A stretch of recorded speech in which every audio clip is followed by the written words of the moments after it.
Are you making critical mistakes with short-term rental LLCs? Let's learn how to protect your properties right now.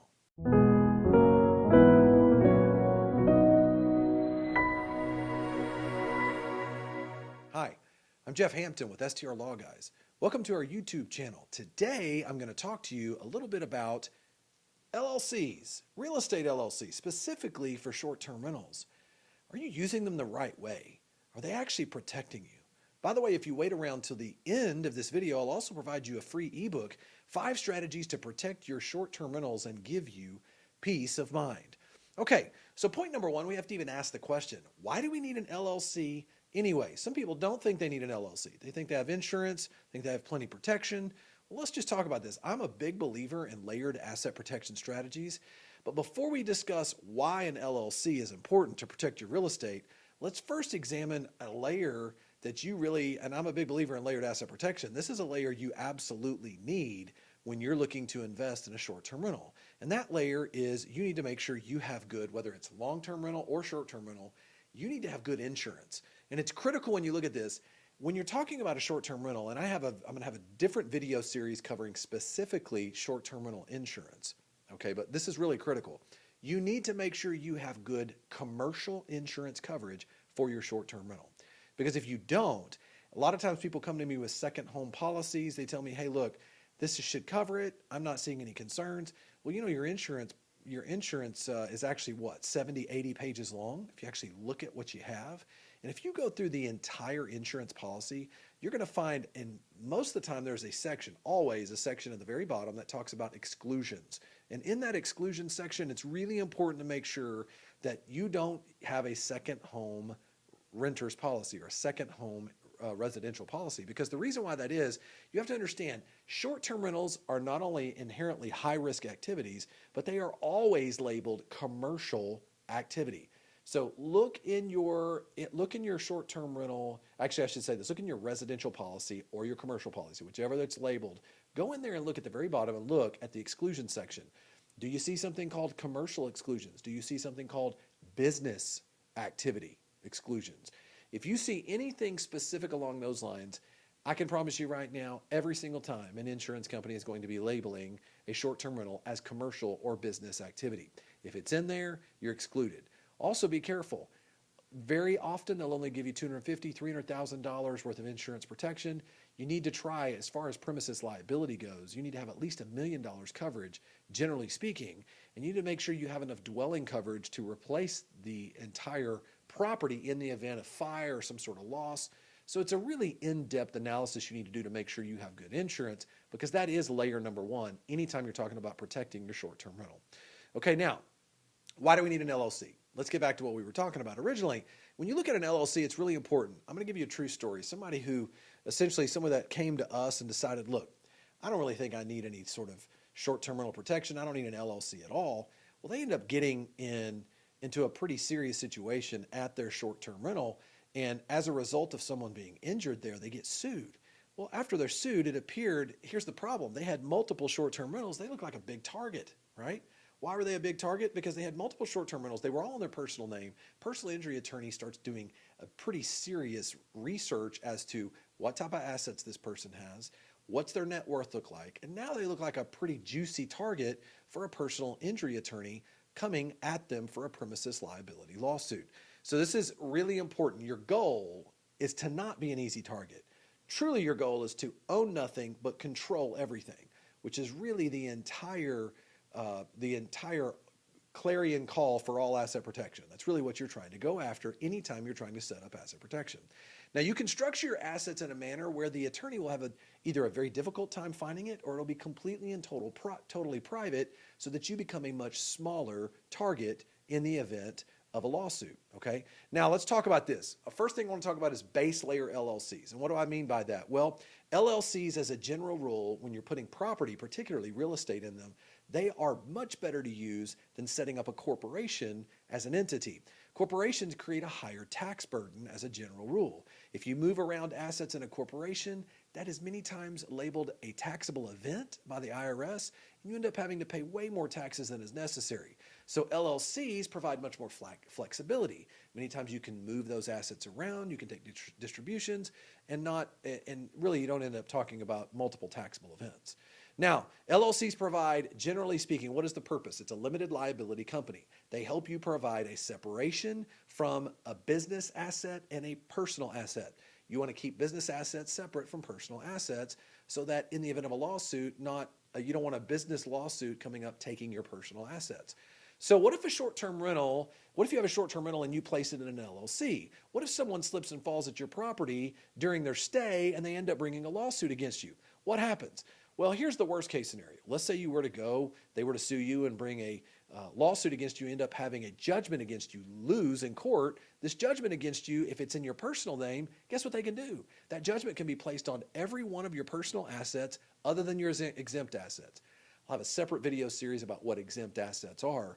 But essentially, as a short example, if you live in Florida, Texas, you have an unlimited homestead exemption, and there are some exemptions under federal law for your 401ks, IRAs, different things like that for your retirement plans, okay?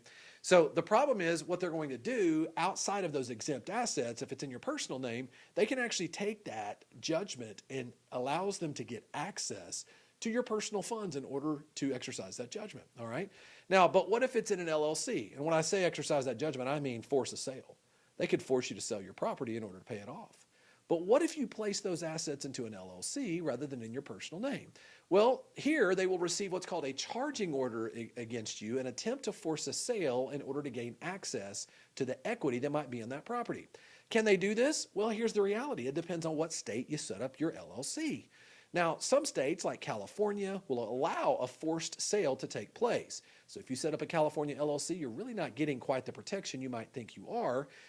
And many times they can force a sale and you can lose the equity in your asset. Other states like Wyoming, Nevada, Texas, there's some state laws that are very specific that provide this, will not allow this to happen. And this is known as charging order protection. So let's talk about this. What is a charging order? It means if you try to sell your asset, from your LLC or distribute cash from your LLC to yourself, you're required to pay the creditor first. So essentially, charging order protection means they may not be able to force a sale. However, if you do try to pay out on it, then you can end up having to pay the creditor. So many times this is something that personal injury attorneys are looking at. They're looking to see, can I force a sale? If I can force a sale, this is a juicier target. If I can't force a sale and all this person can do is sit back and continue to collect, and if they don't pay themselves and I don't get paid anything for my client, then it's not quite as attractive of a lawsuit target, okay? So that is known as charging order protection. How is it protection? Well, a personal injury lawyer knows if someone else sets up these LLCs the right way, they're not really going to get paid. And so what does it do? It actually helps encourage an insurance settlement in many ways, okay? Now, so the next question is, where should we set up an LLC? So when you're looking at where to set up the LLC, there's so much confusion on this issue. People talk about these things all the time and they say, well, I've heard that Wyoming and Nevada have favorable laws for business, so I'm going to go set up my Colorado property. I'm going to go set up a Wyoming LLC or a Nevada LLC. Now, does that make sense? I mean, we've heard that Wyoming has great laws, right? Why don't I just put my Colorado property into a Wyoming LLC? Unfortunately, it does not work that way. You're not going to get the protection you think you do. For example, if you have a Colorado property that you decide to set up a Wyoming LLC, the first thing you have to ask yourself, isn't the property located in Colorado? Well, of course it is. It's not located in Wyoming. So what do you think is going to happen if there's a lawsuit? If there's a lawsuit, Colorado law is going to control. A Colorado judge is not going to care one bit about what Wyoming law says. They are only going to apply Colorado law. So you say, well, but I don't understand. If I get hauled before a Colorado court, can I stand in front of the judge and say, Judge, look, Wyoming law is beneficial. That's why I set it up this way. Judge is not going to care. And in fact, home state rules always apply when it comes to being brought in jurisdictionally into a particular courtroom. So wherever your property is, that state is what's going to control the law in that situation, okay? Now, for example, if you set up a Wyoming LLC for a Colorado property, here's another problem you can have. What if you set that up and maybe it's a long-term rental and you want to evict them? In this situation, you will not be permitted to do so many times in court because you are not registered to do business in Colorado because you have a Wyoming LLC. Now, sometimes people try to get around that by saying, well, that's fine. I'll set up a foreign agent to do business for me. So I can set up a Wyoming LLC and set up a foreign agent. Here's the problem. When you do that, you lose your privacy. You lose the benefit of why you would have set up a Wyoming LLC to begin with.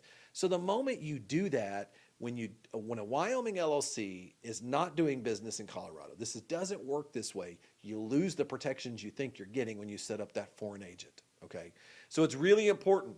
By the way, you can also end up paying double filing fees, registered agent fees, and other expenses, all for nothing. You've basically wasted your money. You're not getting any extra protection.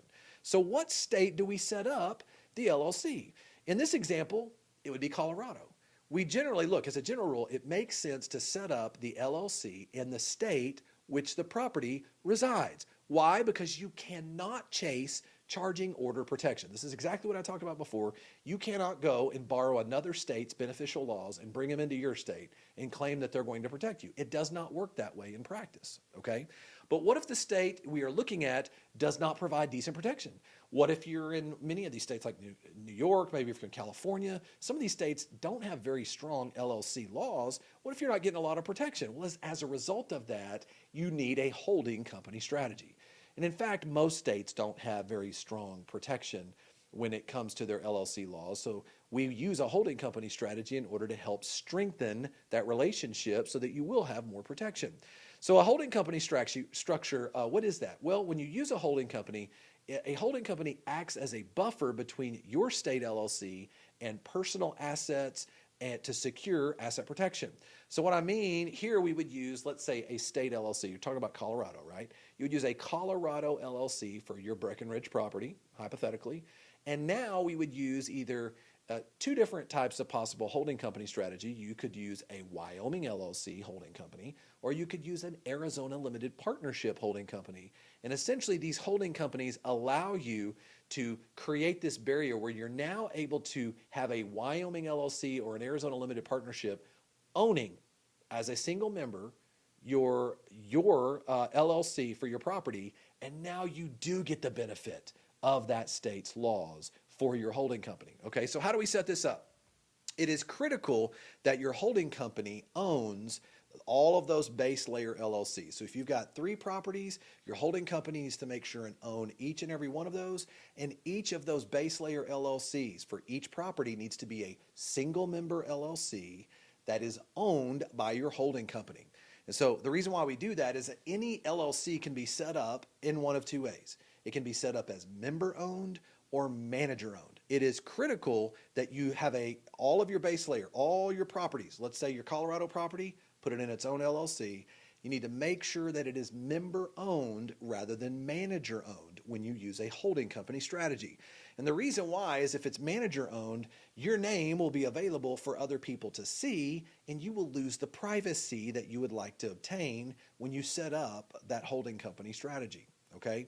Now, how should you have your LLCs taxed? I'm jumping all over the place here. There's all kinds of information that you need to know about LLCs and how many people make so many mistakes when they set them up. Well, first of all, there's a couple of ways to do this. You can always set up an LLC as a disregarded entity, number 1. You can also set up an LLC to be taxed as a partnership, number 2. Or you can have it set up to be taxed as an S Corp or a C Corp. You can have it taxed as a corporation. Now, this is confusing, and many people make the mistake of setting up an LLC on their own, and they miss all of this. They don't even set it up the correct way, and it can create a serious confusion if it's not done right on the front end. Now, let's talk about number 1. Option number 1 is disregarded entity. This essentially means that you don't have to file a tax return for that LLC, and that disregarded status flows through to your personal tax return. Now, what's the negative? The biggest negative is that when you set it up this way, if you do not use that LLC in a holding company, so let's say you set up that Colorado LLC, if it's a disregarded entity and you do not use a holding company above it, now that disregarded entity is not going to receive much asset protection at all. There's kind of an old saying that if the IRS disregards it, the court's going to disregard it. So having a single member LLC as a disregarded entity provides you very little asset protection strategy without a holding company strategy to go along with it, okay? Now the good thing about it is it helps, it's good for tax purposes. Accountants love to set up disregarded entity LLCs. Okay, and I can understand that, but you're getting virtually no protection from an asset protection perspective. Okay, now let's talk about a partnership status. Here it's very simple. Any LLC that's not a single member, if it's a multi-member LLC, it's a partnership. That's the de facto setup here. So if you've got a couple of people that are in this partnership, you've got 2 people within that, then that particular LLC will be taxed as a partnership. You will have to file a K-1 tax filing with the government. And so there'll be that expense that you have to pay your accountant.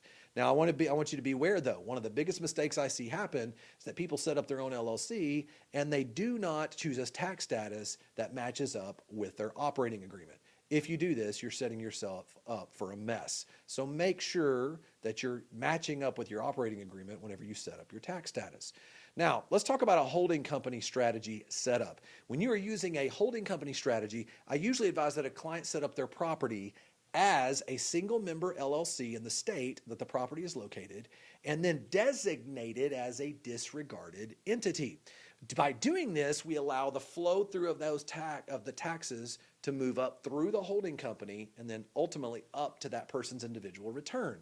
Why? Because if you're setting up LLCs for short-term rentals, you want to not only get some asset protection, but you want to maintain the integrity of your tax benefits, passive losses, passive income, cost segregation studies, bonus depreciation. You want to be able to maintain all of that, okay? So the holding company can then be set up as a partnership. And you want to set it up that way. When you set up the holding company as a partnership, you're receiving that asset protection portion now, but all of your properties below are set up as single member LLCs. It simplifies your tax filings. It helps eliminate some of those K-1 tax filings below for each individual property, but yet you still receive asset protection. Now, here's the real question. People ask this: how many LLCs do I need? There's a lot of people that have a lack of understanding when it comes to this. They get confused. They say, well, I've got 5 short-term rentals. Can I put all of those short-term rentals into one LLC? I mean, why does it matter? At least I'm being protected. Be very careful. It does matter. If you choose to put all of your 5 properties into one short-term or one LLC, you are creating an unnecessary risk. What happens if one of your short-term rentals gets sued? Now all 5 of them are subject to a potential lawsuit. Now you could lose all 5 of them in a lawsuit, okay? So it's very important. Generally speaking, it's advisable to place a single property into its own single LLC. By placing each property into its own LLC, you are segregating them and diversifying your risk. You're making sure if your Colorado property gets sued, that you're separating it from your Tennessee property and your Texas property and your California property. That way they're not all brought into the same lawsuit together.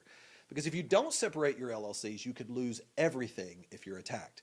So I think it kind of goes without saying. I think it's pretty simple here. Put them all in their own individual LLCs, okay? That's what makes sense. Each LLC for each property. Now, what rules do I need to follow with an LLC? This is really important. If you only use LLCs and you don't use a holding company strategy, this is critical. Every state has certain rules you must follow in order to maintain compliance and keep your charter for an LLC. One of the things you have to do is you need to set up, really important, after you set up an LLC, you need to set up each LLC with its own, you get your own EIN number, you need to set up your own individual bank account for each, and you need to make sure that the money from Airbnb and VRBO or your direct booking sites flows through directly to those particular accounts and segregate the funds between properties. Because here's what will happen. If you commingle funds, it's one of the quickest ways for a personal injury attorney to attack that LLC and do what's called pierce the veil. Piercing the veil essentially means attacking the LLC structure, allowing the entire entity to be pulled apart and become vulnerable to gain access to the assets that are inside of it. So a couple of things that you can do on that. Number 1, do not commingle funds. Number 2, have an annual meeting and really keep your annual meeting minutes. You need to keep those corporate formalities that are required by your state in order to maintain your LLC, or you may not have the protection you think you do, okay? Now finally, and we're almost done here, how do I move properties into an LLC? Well, there's really 2 ways to do it. 1, you can do what they call quitclaim deed the property from your personal name into an LLC. There are a couple of risks with this, okay? Some of the risks that you will run into is there's something called the due on sale clause for your mortgage company. Some people do get concerned about this because If you're not careful, you can end up having your mortgage company coming to you saying that you breached, you've violated your contract, you've breached your contract, and as a result of that, they could call the note due. There is a way around that. We'll talk about that in a minute. There's also something, there are transfer taxes that can take place in certain states. There's the fonts tax that can take place in Tennessee. Every state has some of its own nuances on that. And one of the ways to get around that is you can use something called a land trust. And I want to encourage you to watch some of my other videos. I'm going to have additional video series coming out about the land trust specifically for short-term rental properties.